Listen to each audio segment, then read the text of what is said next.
Welcome back. Here we go, man. This is post first fight week of 2023, and man, was it a good one. From the undercards all the way up to the main event where Gervonta Tank Davis put on a show. It was a great night of boxing. The 4 cards on the pay-per-view slate were good. Jaleel Hackett, I'm going to talk quickly about him. He was the fights on the pay-per-view and the live stream. He's up and coming. Overall, a great day for boxing, man. DC was electric, it looked like. Man, those are the days that you're like, yeah, I'm happy I'm a boxing fan. Great day. And what makes a lot of people even happier is now we can take a sigh of relief, a deep breath, and Tank and Ryan Garcia. That should be the next fight scheduled for April 15th is the tentative date. I know Oscar De La Hoya was on live before the fight saying the 17th, which wouldn't make sense because that's a Monday. It's looking like it's the 15th. But then again, we got to make sure we get to that date. With all that being said, man, I'm just going to go over, talk about the fights, talk about some of the undercard fights, break down the 2 co-main events, where I was right and where I was wrong. I'll let you know I was wrong about the Boots Ennis fight, right about the Tank fight. And then we'll look ahead for what, both Boots and Tank. As I just mentioned, Ryan should be ahead for Tank. But with Boots' recent performance, what do we see is next for him? With all that being said, man, it was a great night of boxing. Looking forward to many more of these throughout the year. But, let's break down this first one. Let's talk about undercard, main events, everything. First, let's get started with the undercard. So the first fighter I want to talk about that fought on the undercard, just mention real quick, Jaleel Hackett. So if you don't know Jaleel Hackett, personally I'd learned about him because I believe he's under Mayweather Promotions, and I'd always seen him in Tank Davis's camps. I'd seen him posted up with Mayweather sometimes. Always, and both of them were always like, yo, watch out for my man here. So, come to find out, he was supposed to fight on the December 17th card. That's what the rumors were. He was going to fight December 17th on the Frank Martin card. That got obviously pushed back, so he was on the day of the Tank card. His fight wasn't broadcast. Honestly, I think I watched it either on like his Instagram Live or his Instagram Live. And he didn't fight anyone of note, knocked the dude out first round. Looked impressive, but again, I believe that moved him to either 5-0 or 6-0. I think it's 6-0. But just want to point out to everyone, Jaleel Hackett, that's a name you might want to listen to, keep your eye on coming years. With that, we're going to go to the undercards on the pay-per-view slate, excuse me. First, we're going to talk about Demetrius Andre Boo Boo. Dominant win. He was fighting, I believe, Demetrius Nicholson, Damon Nicholson. Demetrius Boo Boo himself. It was Damon Nicholson. He knocked him down 3 times, I want to say, twice in the final round, once earlier in the fight. I'd heard of Boo Boo before, first time really watching him. Champion at 154, 160, first fight at 168. He played with his food too much, and as I say that, man, if you watch this fight, Boo Boo was in control the entire time. He was in control, knocking him down, doing whatever he wanted. Really, the only win Nicholson took was he was talking to Boo Boo during the fight, and then he get hit in the face. He was doing more talking than he was fighting. But Boo Boo was playing with his food. I think I'll attribute that to the move up in weight. Even with that, man, that's your first fight at 168. Get him out of there. Obviously it's harder to do than said, Easier said than done. I just said that backwards for some reason. But taking on Nicholson, Demond Nicholson, that was not a mismatch. It was just overwhelming win on his part, and I'd like to see him finish him earlier in the fight than go in the distance with him. That's what I gotta say. We'll see what Boo has in store. I think that was his first fight for PBC on Showtime, so we'll see what PBC does with him and fighters. I know he had mentioned Jamal Charlo before, so we'll see. Then we had Rashidi Ellis.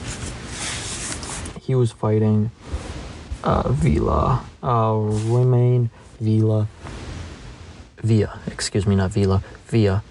and watching this fight, the commentators had said about Villa, he has power.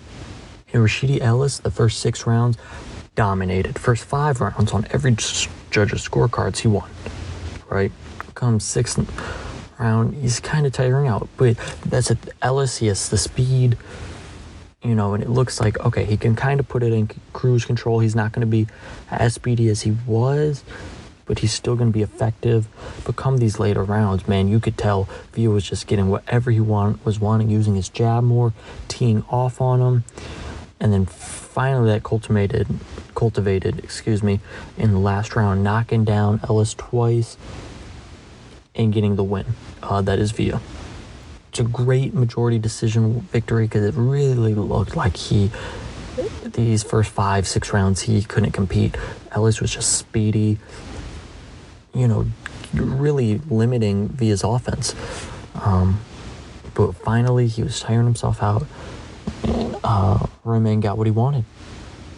Finally able to put the power on him, drop him, and that was enough to secure the 114 to 112 victory on 2 of the judges' scorecard. The other judge had a 113. So that's was really nice for him. They mentioned Ellis. He had only gone 1 round in the past 27 months. So I'll attribute him just wearing himself out to just ring rust, kind of have to do that. But it was his first loss. He wanted the rematch. He wants the rematch.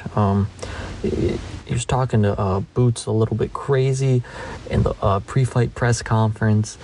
So he's going to have to scale that back and get back in the lab and kind of work out. When it comes to, I'd say, just being back in the ring. A lot of potential there. I mean, 1 loss, you come back, get back against Romain, and you'll be fine. You'll be right back in it. It might take you a little longer to get the top, especially at 147, but, it's not the end of the world. Moving on to the Jaron Boots Ennis fight. Now, this is somewhere that when I was talking about the fight, I got some parts of this wrong, or my predictions were a little bit wrong on this fight, and I'll tell you why. So for Boots Ennis, he fought Jaron Chukajan. I know my last episode, I didn't even try to attempt that, but hearing his name after the fight, I'm semi-confident that's how you pronounce it, Chukajan. That's what we're going to go with. That's what the Showtime people were saying, so that's what we're going to roll with. Fighting Chukajan, I said he hadn't been in anything lead up to the fight. Ennis was, confident he was going to have a short night. Heck, Ennis didn't even bring a stool. I don't know if anyone noticed that, but I noticed he was standing in his corner. His team didn't bring a stool. I don't know if they expected it to be a short night. Certainly I did. I predicted that. I was obviously wrong, as Ennis went the distance, a shutout win, won all 12 rounds on all the judges' scorecards, really dominating. But with that being said, not the performance that people wanted to see from Boots, okay? Meaning that, honestly, us as a boxing community, me in particular, had anointed Boots on the level of Spence and Crawford. Personally, I had, welterweight division, I got Spence, Crawford, 1A, 1B. Right there. I've said if they fight 50-50, whatever. I have Boots, maybe not 1C, but I have him a 2 that while there's some distance between Crawford and Spence, to Boots, it's not much different distance. This was before the fight. I thought Boots was I thought he was right in that tier of Spence and Crawford, and I think a lot of people in boxing did. But this fight proved that I don't think he's there yet. And that's not to say he's not going to get there. Nothing like that. Again, this man's 25 years old. This is the first time he went 12. He is going to be a major, major player in boxing for years and years to come, right? But Saturday, that performance was not the one I wanted to see from Boots. I did want to see Boots knock him out. And I hate saying that because I feel like if you're a boxing fan, even if you don't get a knockout, hey man, you like the sport, you understand not every fight can be a knockout. But you had Boots going in there talking about all his pre-fight press conferences was, I'm gonna get him out of there. Then we're on to Spence, Crawford, Thurman, Ortiz, whoever wants to fight, right? Seeing him struggle, and I don't even want to say struggle because he dominated, and that's the thing. People are angry because he didn't knock him out, and so they're going to dismiss a lot of things he did. But he did a lot of things right, but there are some things that I want to say got exposed, but got magnified that he needs to clean up. That one, for instance, being he was not able to really keep up with a fighter that was moving. Granted, Chukajan was on his bicycle, riding around the ring, running, right? And that's what you've heard for the Ennis camp, from Boots himself. He was running all night. And while yes, that's the case, Boots could never really get in front of him, stop him, keep him in one spot, right? It seemed like every time he landed a shot, Chukajan got out of there. And while that's what you do when you run, I wanted to see Boots cut the ring off a little bit more. He wasn't able to cut the ring off, and against a better fighter, because Chukajan, he might be on David Afanasian level, and that's not, and I'm not throwing shade to Boots because, I know that's not who he wants to fight. Afanasian got picked by Crawford. Boots had to fight, so he fought Chukajan. But he wasn't able to really cut the ring off. And that's, against a fighter like Crawford in particular, that can cause problems. He was getting hit with flush shots, but this is boxing. People overreact. You're always going to get hit with some shots. He never even looked like he got hurt. He was smiling every time he got hit. But the one thing that troubled me in particular, and this might just be something from this fight, there is at least 4 times that Boots Ennis lunged forward, almost jumping, Superman trying to jump, getting the knockout, right? He was getting off balance. It really did not look like someone who you think is a top, pound for pound fighter. I know people don't have him top 10. I know there's a couple lists that have him top 10. So, but he was lunging forward, almost jumping to try and get the knockout. Really, I was disappointed in that because, I don't know. I just think you just go in there, you put the work in, put a beating on him, you get out. He looked kind of desperate to try and get a knockout. And of course, he's from Philly. The fight was in D.C., close, probably a bunch of family friends there. So I understand him wanting to. But him looking dead, him being the better fighter, way better fighter, he should never have to look that desperate. But, I'm not worried about Boots. I think this was just a wake-up call not to anoint him with the top of the top welterweights yet. He's in that second tier, that's right there, that in 2-3 fights he's in that first tier. But I don't think he's ready for a Crawford or Spence. I'd love to see the Virgil Ortiz fight against Boots. Honestly, I'd like to see the winner of Ortiz versus Stanionis fight Boots, which sadly is getting delayed. I was going to go to the Ortiz versus Stanionis fight, but got delayed because of, I believe, appendix surgery for Stanionis, so I hope he gets better soon. Like to see that. Heck, I'd like to maybe even see Keith Thurman fight. Granted, Thurman's saying he needs $10 million to get in the ring with Boots, which is kind of crazy. So that's what it is. But just right now, I'm gonna take a little break on just anointing Boots. Still think he's a great fighter. Let him work on these things. He went 12 rounds for the first time. Great experience. Give him a test next fight. Not a test like Spencer Crawford, but give him a test, and let's see how he does there. I'm sure he'll do fine. He might knock the dude out. So, and we all forget about this fight, right? But just after this fight, some things for Boots to go back in the lab and kind of work on. So, with all that being said, man, either way, it was a good fight. Glad Boots got that experience. Looking forward to whatever he does next. Hope he fights again soon, because I only believe he got one fight in last year. And we'll just wait and see what Boots does, really. So that was the co-main event. Now getting to the main event. This is where we had some real fireworks, and we had a real good fight here. Alright, now this is what, you all came to listen to.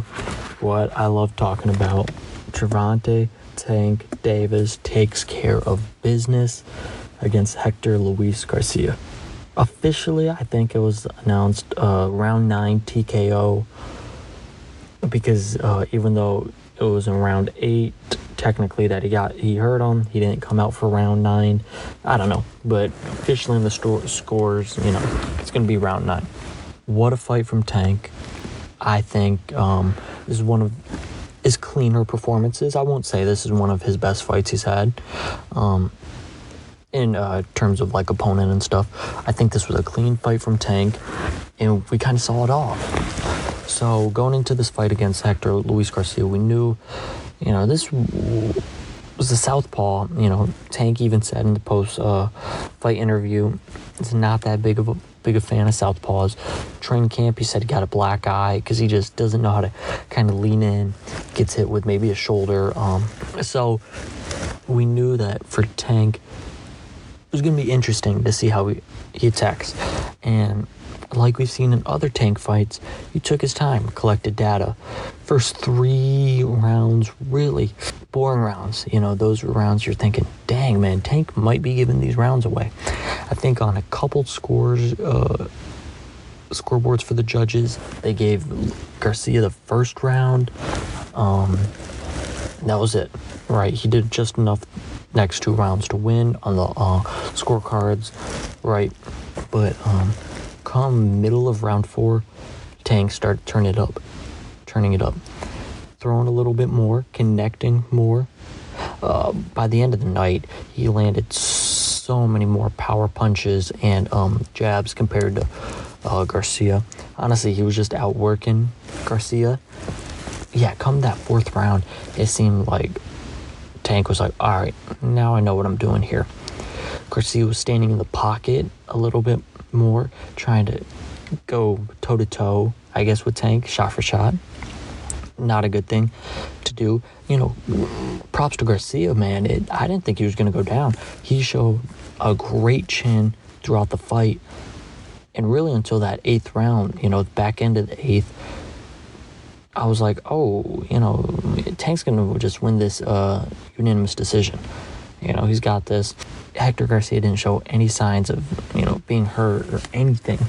So I was like, okay, Tank will just go the distance. It'll be boring, but not boring. Not boring at all. But an unusual Tank win because you expect a knockout from Tank. That's what the crowd's there to see.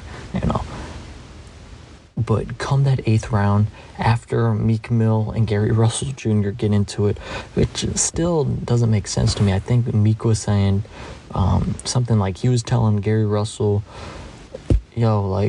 this fight isn't going 12, and Gary Russell was hating on Tank, and I don't know what he was saying in response, but whatever. Weird, but weird enough that the fight gets stopped. And then after that stoppage, Tank comes out, and he's starting firing away. Hitting Garcia with lefts, with rights.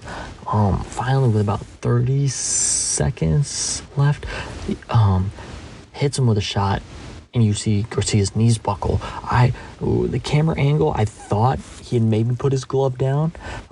Maybe, it was going to be a knockdown. But he kind of straightens back up. And you can tell he shot hurt him, right? I think you can hear Coach Ford yelling, "Go Tank, go Tank," or so you can hear Calvin Ford, Tank's trainer, Tank's trainer in the background yelling at him, press him. Lands a couple more flush shots, one more left that's gonna hit the side of the right side of Hector Garcia's head, and that's gonna be the shot I think that really sent him back to the corner, which at first Hector didn't know where he was going, but then officially, you heard they had the camera in his corner. He's saying, I can't see. Turn the man blind, Tank did. You don't see that too often, man. He turned that man blind at the end of the 8th round. Didn't know where he was. That's the power at 135 Tank has. Man, was that awesome to see. Tank caps it off with a nice backflip off the top rope. Scary. Hit the boom cord, the microphone, the boom cord, I think it's named. Thank goodness his leg didn't get caught. That could have been really scary. Ends the night in DC with a bang. Almost 20,000 satisfied, happy. Meek Mill's happy. The stars were out there. Kyle Kuzma, Pusha T was there. Lil Baby was there. Lil Baby was happy. Shaq Lizzie walked out. Tank, from DC, the DC connection. Nice touch for Tank bringing him out. Overall, a really good night. Just solidified Tank as being a boxing superstar. I saw the gate did 5 million, sold out the arena. 28 years old, Tank is absolutely killing it in boxing right now. But with that, you're going to have some haters. You're going to have some crazy talk. And what was crazy is you saw that from fighters after the fight. One thing I wanted to mention was the Devin Haney tweet. Devin Haney, right as it happened, he's like, "What? And the cheating is this," or something like that. And if you want to look at something funny, you can look at Haney's comments. He was getting told, "Man, pillow fist, you've never hit that hard against anybody." It was really just like people, OD Tank fans going in there, letting Haney know, "Hey man, don't talk about this, you're not doing this," which was kind of funny, but that everyone's going to have their opinion, and the guys at 135, they're going to say what they're going to say. Haney and Shakur were both talking to Tank before the fight, tweeting back and forth, you're not going to fight, whatever, right? Those fights, Tank says, are down the road. We'll have to see. Tank is his own promotions now, so if he wants those fights, we'll see. Haney and Haney and Shakur are with Top Rank, Bob Arum, so we'd have to see. Those are down the road. April, we're really wanting this mega fight, the Ryan Garcia Tank Davis fight. Man, will that be one heck of a fight. And I'm not going to do any predictions or preview right now because we got a long while to do it, and heck, we don't even know if the fight's going to happen. We're hoping so because, it looks like it will. It does look like. So, man, will that one be crazy. That's a Las Vegas fight. That's a, people predicting record-breaking pay-per-views. Crazy. I was somewhere listening in. I know people were saying they were thinking 1 million pay-per-views. I'd like to see the numbers on this one. Obviously, Tank did a great number in person. He usually does pretty well pay-per-view, so we'll see with that. But man, will that be a record-breaking fight, a crazy money fight, a fight that I'm trying to go to if that one's in Vegas. But overall, a really nice night for Tank. Really good night for boxing. I'm trying to remember if there's anything else. Just with Tank, he was getting hit with shots. He was getting hit and he was throwing shots. After Luis Garcia's he's not a joke, man. He's no slack. I know it's a knock on Tank's resume. Well, granted, he doesn't, have the likes of, the top guys at 135, but he's fought solid competition, right? Luis Garcia was hitting him with shots. Tank really wasn't flinching. I didn't think Garcia, granted, has power to do much with it, but Tank's just in there, took those shots and fired back, right?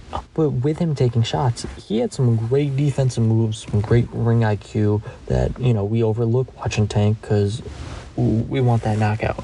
As fans, we kind of get spoiled with Tank, having Mike Tyson power at 135. We want the knockout at all times, but he shows some really good boxing.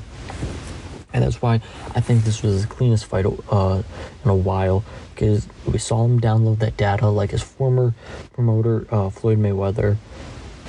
See what he wants to do it, and then do it to the best of his ability, get him out of round 8, turning him blind. You know what I'm saying? So overall, a really good night for Tank. Great night for DC. It was fun watching. And I'm sure we'll talk plenty Tank, because one of, if not, I won't say he's the biggest No, he's definitely not the biggest boxing star, because Canelo has a whole country behind him, but he is one of the biggest stars in boxing. I've said this before, people that don't watch boxing watch Tank fights. They do. Right, and I'm happy that he delivered a knockout in DC, because, after the Boots fight, heck, people were booing Boots in that fight because he wasn't didn't have a knockout. They were booing him as he was walking off, which was crazy, but again, heck, Boots wasn't helping his case going around before the fight, promising a knockout, but I'm glad Tank gave them a knockout, gave them something to cheer about. Granted, it wasn't a highlight reel knockout like, say, the Santa Cruz was, which was knockout of the year, or the Rolling Romero was, but it was a knockout nonetheless, stoppage. Tank gets out there with the W. Looking forward to this April fight against Ryan Garcia, if this is happening. Man, of course, I'll preview it, I'll talk about it, everything about this fight, because right now that's on par, I believe, with the Spence Crawford fight as the biggest fight in boxing commercially, right? There's maybe fights bigger / better, with fighters, but commercially this will be a huge success, and I can't wait for this. So after discussing everything, man, just to recap, what a great night to start boxing in 2023.